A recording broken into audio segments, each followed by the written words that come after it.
Hello and welcome to the psychology class.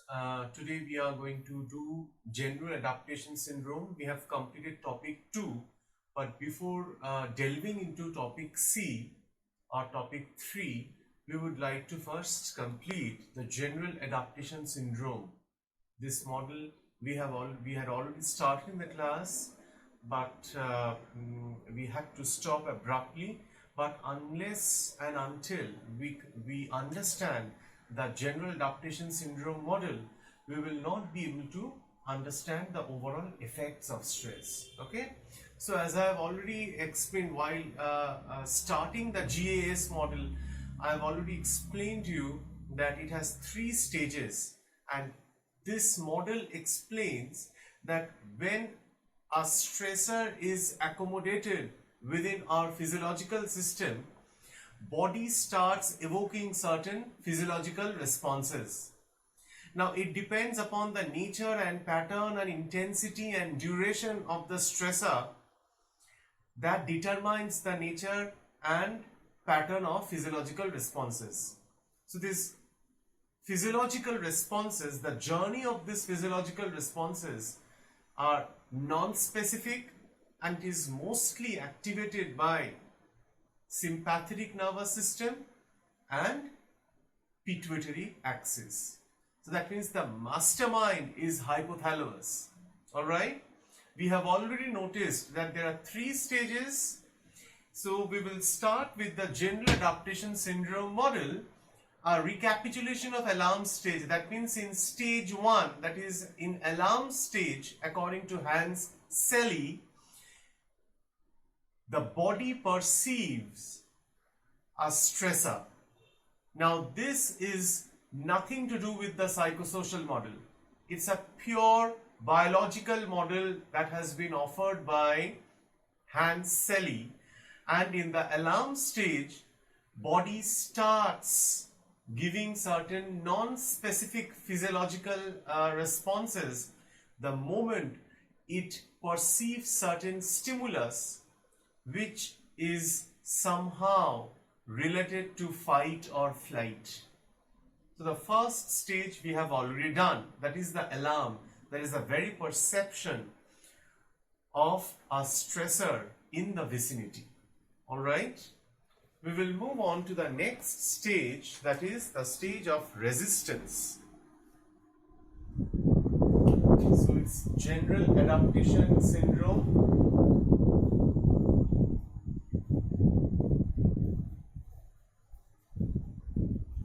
In short, it's the GAS model, and that was given by Hans Selye. The first stage is alarm stage, which we have already done. In stage 2, which is the most important stage, resistance stage.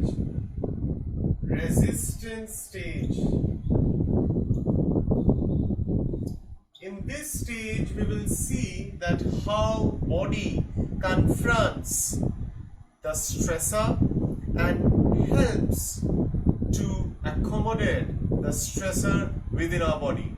Alright, so the moment a stressor gets accommodated within our physiological system, body also evokes certain non-specific responses.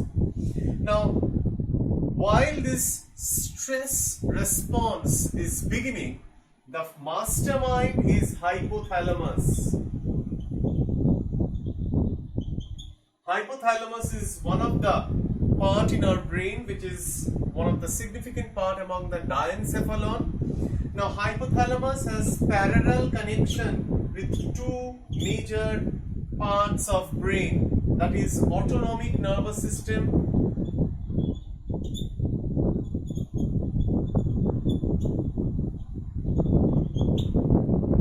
and pituitary gland.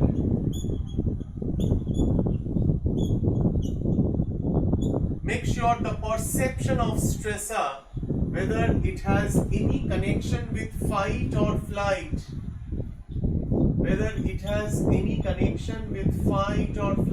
is purely biologically determined by hypothalamus.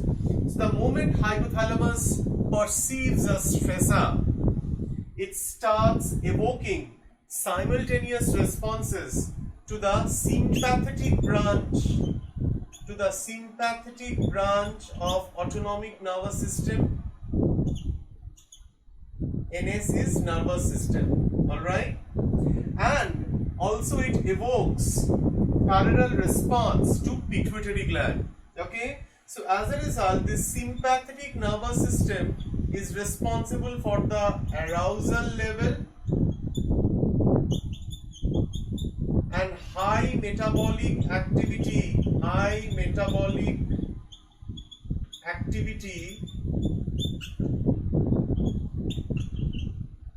within visceral organs and skeletal muscles. Alright, and this pituitary gland will directly communicate with adrenal cortex.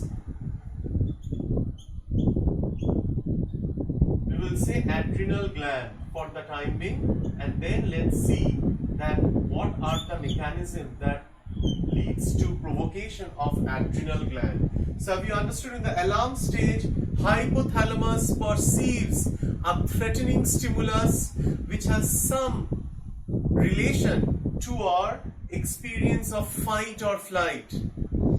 So the moment hypothalamus perceives any kind of threat, the sympathetic nervous system gets activated, and simultaneously it sends an impulse to pituitary gland.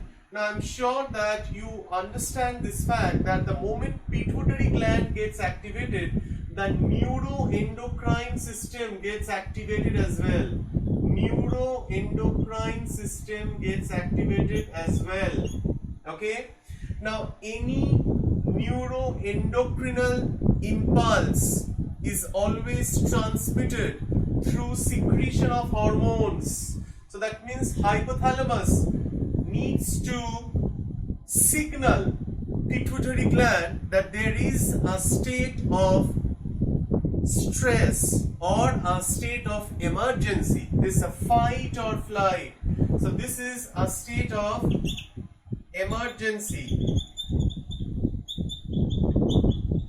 where you need to either confront or you need to flee from the spot. So whether there is any need to confront or to flee would be determined by hypothalamus. Alright? Now the moment sympathetic nervous system gets activated, it has adrenergic postganglionic fibers. Nothing more to understand in this respect because it is not there in the syllabus. Postganglionic fibers, if it is adrenergic in nature, then it would activate the metabolism of our visceral organs. That means, say for example, if my stomach, if I'm not hungry, my stomach would not secrete hydrochloric acid and other juices. Alright? So gastric juice and hydrochloric acid would be secreted only when I'm hungry. But if sympathetic nervous system is activated, it would automatically start secreting gastric juice and hydrochloric acid. So in a similar way, the entire galvanic skin response would get activated, the action potential would get activated, overall respiratory mechanism would get activated, and the skeletal muscles, the muscle tension in skeletal and the muscular system also gets highly mobilized. Alright? Now, hypothalamus at the very outset, it signals to pituitary gland by through a neurotransmitter, through a hormone. Alright? Any signal that is transmitted from the hypothalamus to the endocrine system is through secretion of hormones. Now if you ignore this part for the time being and if you focus only on this part, you need to understand that pituitary gland is the master gland, right? Now, pituitary gland would not be able to function until and unless hypothalamus sends a signal. So this signal is always through the form of some biochemical. So a biochemical is released by hypothalamus, which is called corticotropin releasing factor. Corticotropin releasing factor. So this is not a factor, this is a hormone. CRF. This corticotropin releasing factor triggers the release of another hormone from anterior pituitary. You have to understand that this pituitary gland, you divide it and you will see that there are two parts in the pituitary gland. If you hypothetically divide the pituitary gland, there is anterior pituitary and there is posterior pituitary. Alright? Now, during the time of emergency or during the time of threat or anxiety or stress, anterior pituitary gets activated under the impact of corticotropin releasing factor. So this corticotropin releasing factor triggers the activation of a hormone that is released from the anterior pituitary, which is called adrenocorticotropic hormone. Adrenocorticotropic hormone.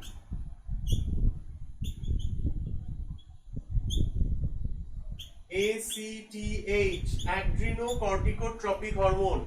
So that means hypothalamus signals pituitary gland through the secretion of corticotropin releasing factor. So this hormone triggers the release of another hormone that is called adrenocorticotropic hormone from the anterior pituitary. Now this adrenocorticotropic hormone, it activates the adrenal gland. If I draw adrenal gland over here,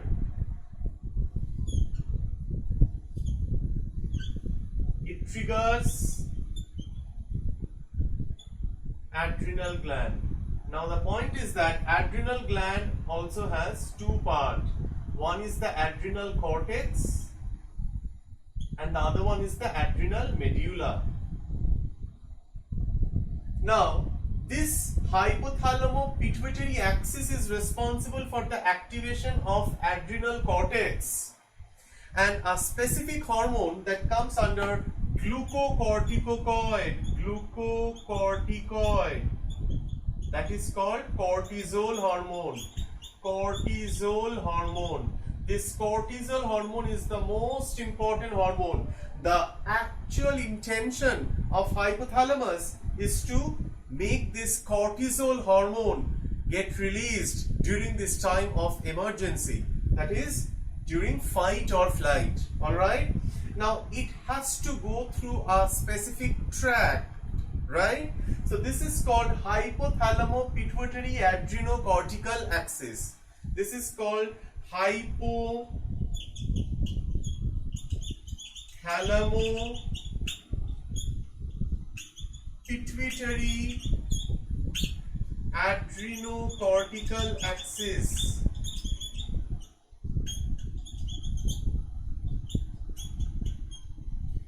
So at the very outset again, hypothalamus is signaling pituitary gland through release of this particular hormone that is called corticotropin releasing factor, which is very, very important.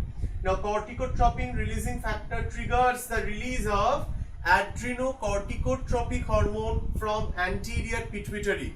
Now this adrenocorticotropic hormone, it acts upon the adrenal cortex, where among the corticoids, there are 3 corticoids which are released from adrenal cortex. The other 2 are not required, but under glucocorticoid, the cortisol hormone is released.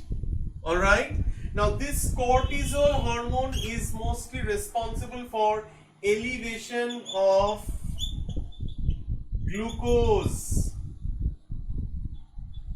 in the blood. Alright, that means whenever we are highly under stress, this hypothalamo-pituitary adrenocortical axis is elevating the level of glucose in the bloodstream. Now the point is that during the time of emergency or during fight or flight, why is there so much of necessity of glucose in the blood? Now in our bio or chemistry books in class 7, 8 probably, we have all learned this equation, that is, until and unless the glucose molecule gets oxidized, it cannot produce energy. I hope you are all aware of this particular equation, that is, this is the glucose. So this glucose needs to get oxidized. So oxygen is responsible for oxidization of this glucose molecule to release carbon dioxide, water vapor, and 686 kilocalories. So during the time of emergency, that is during fight or flight, our muscular and skeletal muscles, the skeletal muscles and the musculature requires tremendous amount of metabolism or energy. So this energy can't be released, this energy can't be synthesized unless the glucose is metabolized. So internal activation of glucose mechanism is triggered by this hypothalamo-pituitary adrenocortical axis. Have you understood? That means you know that this 686 kilocalories which is released by the oxidization of glucose molecule, that is stored in mitochondria. So mitochondria is known as the powerhouse of the cell, and during the time of fight or flight, that energy is channelized to the skeletal muscles and the overall musculature for a very strong, powerful motoric action, for confrontation or to flee from the spot, for flight response. Right? Is this clear to you? So this glucose molecule, this glucose metabolism is highly necessary during the time of fight or flight, during the resistance stage. Alright, is this clear? Now, if the resistance stage continues, that means if the stressor persists over a long period, if it prolongs, then what happens? This glucose level starts elevating as well. Okay? And this elevation of glucose level might, or it has every possibility of converting the existing blood glucose level elevated beyond its optimum limit, and that might result in diabetes.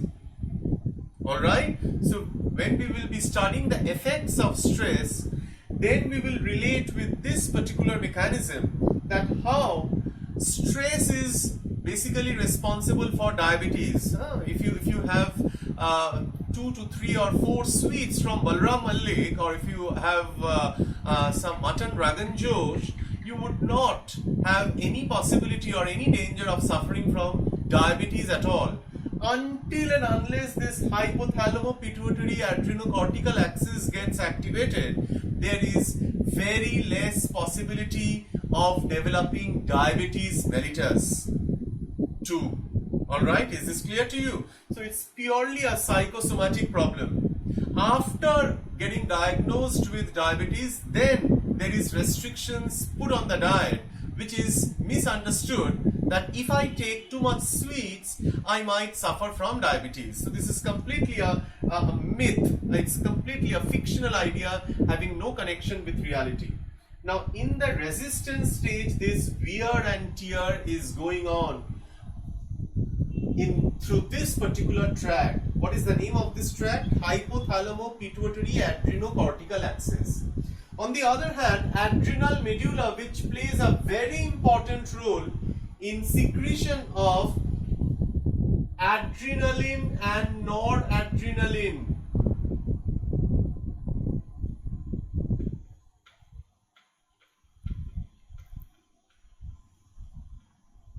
Make sure adrenaline is responsible for the fight response and noradrenaline is responsible for the flight response. If a person is extremely angry, if a person gets very angry or aggressive, it is obviously the result of adrenaline hormone that elevates our non-specific physiological responses, and the arousal level gets elevated as well. On the other hand, if a person is extremely stressed or anxious or threatened by the presence of any stimulus, that is an activity of adrenal, that is the activity of noradrenaline. Now this adrenal medulla is not under the impact of this pituitary axis. This pituitary axis, hypothalamo-pituitary axis, would activate only cortex. We were talking about sympathetic nervous system, right? This sympathetic nervous system is mostly responsible for the activation of adrenal medulla. That means adrenal cortex is under the impact of pituitary gland. That is, unless this corticotropin releasing factor gets released, the cortisol hormone would not get released. As a result, no glucose metabolism, no preparation of the body to meet emergency, right? That is fight or flight, all right? And make sure that this adrenal medulla also gets simultaneously activated under the impact of sympathetic nervous system. So this results in rigorous wear and tear of physiological responses, wear and tear of our bodily, wear and tear of our body, you can say, body physiology. That means body is becoming highly vulnerable during this particular stage, and if stressor still continues and persists and prolongs beyond this particular stage, then comes the third stage, that is the stage of exhaustion.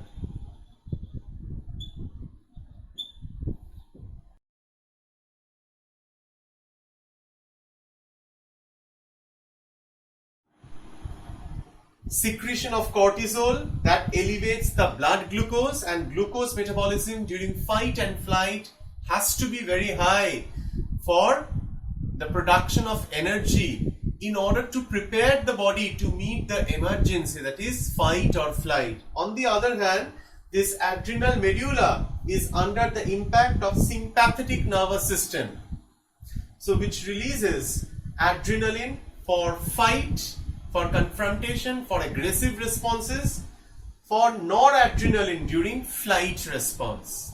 Is this clear to you? So after stage of resistance, if still the stressor persists, we will move to the next stage, that is stage of exhaustion, and we will see that how this stage of exhaustion leads to different problems on our health. Understood? Stop.